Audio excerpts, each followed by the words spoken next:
Hello guys, how have you been? Bom, vamos dar sequência aos nossos vídeos sobre modal verbs. No vídeo de hoje a gente vai falar sobre o verbo may, ok? Lembra das estruturas, né? Os verbos modais são utilizados sempre com a mesma estrutura. Não importa quem seja o sujeito, ele vai ter sempre a mesma forma, tá? Não há conjugação para sujeitos diferentes. Afirmativa, sujeito, verbo, modal, o verbo principal na forma base e o complemento. Quando for na negativa, sujeito, verbo modal, not, o verbo principal na forma base e um complemento. A maioria dos verbos modais, a gente consegue contrair o not com ele. Não é o caso do may. O may não há contração, então você vai ter que falar may not, tá bom? E quando for na pergunta, há uma inversão. A gente começa com o modal, depois sujeito, verbo na forma base, complemento. Resposta curta, yes, sujeito, modal verb, no, subject, modal verb and not. Então, a negativa aqui também no not, mesmo com may, mesmo sendo curto, não tem como contrair. No, you may not, ok? Bom, como que a gente usa o may? Qual é a ideia que ele transmite? O may transmite a ideia de probabilidade, quando é provável que algo aconteça ou não, que é o caso da primeira frase que eu coloquei de exemplo aqui. She may come with us. A gente pode traduzir como ela pode vir conosco. Então, esse pode no sentido de possibilidade, mas uma possibilidade mais provável que aconteça, tá bom? No caso aqui da afirmativa. A gente também pode falar sobre permissão. They may not be here. Eles não podem estar aqui, né? Ou seja, não é permitido porque está na negativa, tá bom? E aqui neste ponto, ele é igual ao can, né? Eu poderia falar they cannot be here. Qual que vai ser a diferença entre o may e o can?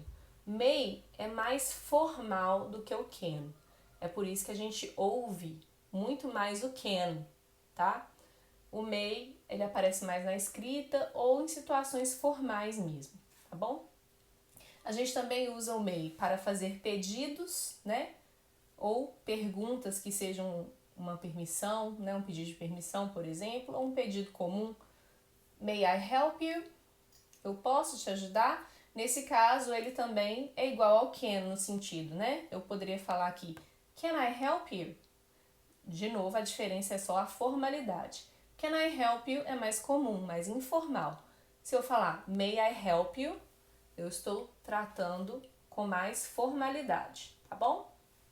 E aí as respostas curtas. Yes, you may. No, you may not. Tá bom?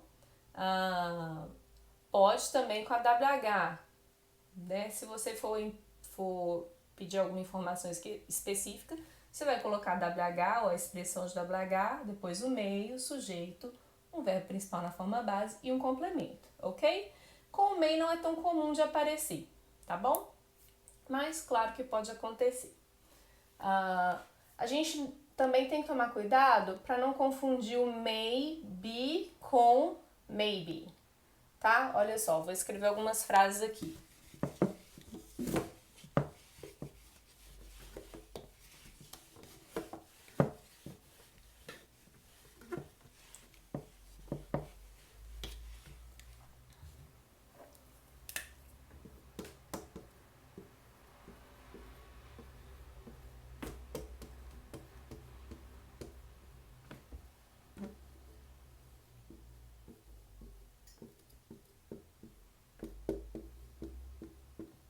Coloquei aqui algumas frases que tem até um sentido um pouco parecido, mas para mostrar a diferença. Olha essa primeira. He may be there. Quando a gente fala, parece até que o may com o be estão junto, né? É como se fosse uma palavra só. Mas não. He may be there. He may be there. Ou seja, ele pode estar lá. No sentido de que é provável que ele esteja lá. Tá?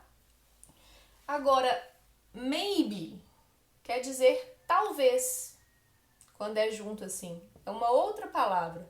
Maybe he's there. Talvez ele esteja lá. Tá vendo a diferença? Ele pode estar lá. É provável que ele esteja, né? Nesse sentido. Maybe he's there. Talvez ele esteja lá. Talvez, não sabemos. Estamos aqui meio que deduzindo. Tá bom, gente? Então é isso. Qualquer dúvida, pode colocar aí nos comentários que eu vou ter o prazer de responder para vocês, ok? Thank you so much. Bye bye!